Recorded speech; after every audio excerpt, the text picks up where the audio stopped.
Hello, and welcome back to another episode of Financial Market Insights for Traders. I'm your host, Sophia, and today we're diving into a fundamental skill that separates long term survivors in trading from those who crash and burn early on: position sizing. You see, if you ask any seasoned trader how they've managed to survive years, sometimes decades, in the markets, they won't just talk about finding the perfect setup or the latest indicator. They'll tell you straight up that it all comes down to two words: risk management. And right at the heart of risk management lies the crucial, but often overlooked, concept of position sizing. So, what exactly is position sizing? In simple terms, it's the method of determining how much of your trading capital you should allocate to a particular trade based on your total account size, your personal risk tolerance, and the specific structure of the trade you're planning. Position sizing is the thin line between gambling and strategic investing. It's the difference between taking a calculated risk and taking a reckless leap. Get your size wrong, and even the best strategy in the world can fall apart.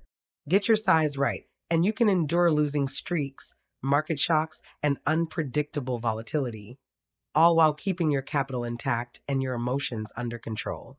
Now, why is position sizing so critical to your survival as a trader? Well, new traders often spend all their energy trying to find the perfect entry. They obsess over charts, indicators, news releases, technical patterns, you name it. But the pros know that the real edge doesn't come from picking winners, it comes from controlling losses. If you can control how much you lose, you automatically give yourself the time and the emotional resilience needed for your strategy to eventually play out. One of the biggest mistakes I see is over-leveraging. It usually stems from emotional triggers like greed, overconfidence, or desperation. You take on a trade that's way too big for your account size. Maybe you double down because the setup looks too good to miss. But then one bad trade wipes out 10 to 30% of your account. Suddenly, you're not thinking rationally anymore.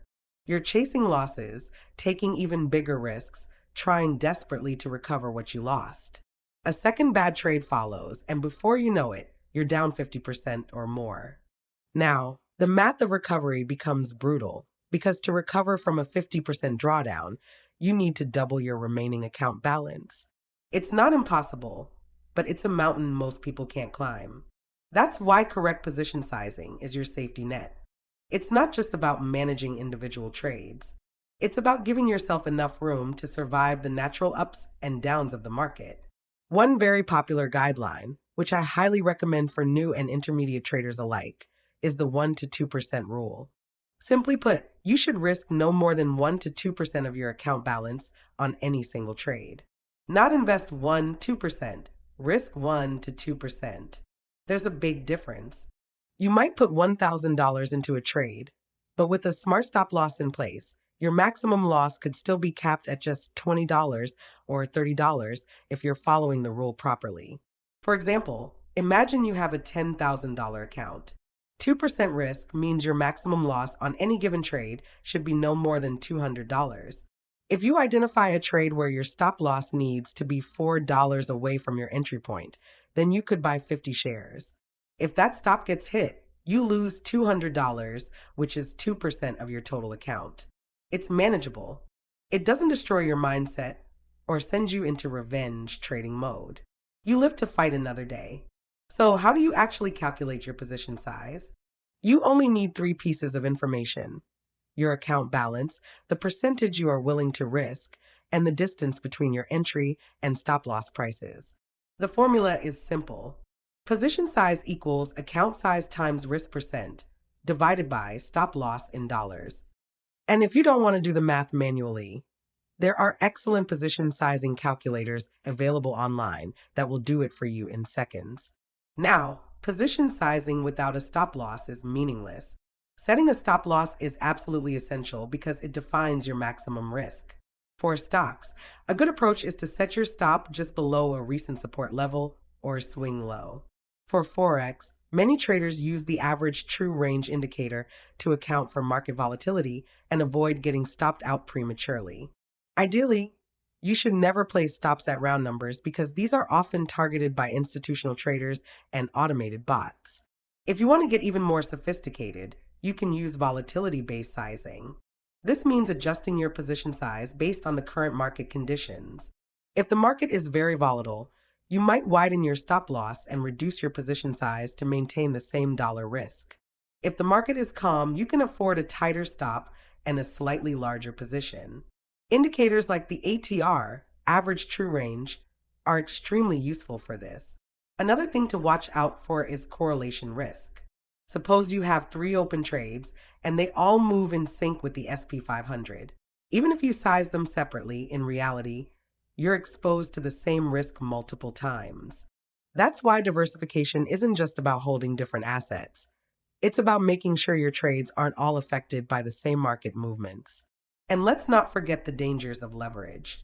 Especially in Forex, high leverage, like 100:1 or even 500:1, can look tempting. It promises huge profits on small moves, but it also means tiny mistakes can wipe out your account. Respect your real account size, not the theoretical maximum buying power that leverage offers.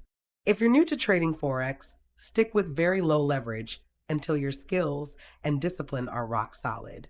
The beauty of correct position sizing is that it builds emotional discipline without you even realizing it. When you know you can't lose more than 1 to 2% on any trade, you stay calm, you follow your plan, and you develop consistency. You stop thinking about winning big and start thinking about trading well. And that, my friends, is the real key to long-term success. Before we wrap up, I want to mention 2 tools that can make mastering position sizing easier. First, the crystalballmarkets.com trading platform has an integrated position sizing calculator and risk management tools that are ideal for beginners. Second, for those who love learning on the go, the Crystal Ball Markets podcast is a treasure trove of practical advice on trading psychology, strategy, and risk management. So remember, position sizing isn't glamorous. It doesn't grab headlines, but it's your shield, your armor, and your ticket to survival in the markets. Trade small enough to stay in the game. Trade smart enough to grow over time. That's how you win. Thanks for listening to today's episode of Financial Market Insights for Traders. I'm your host, Sophia.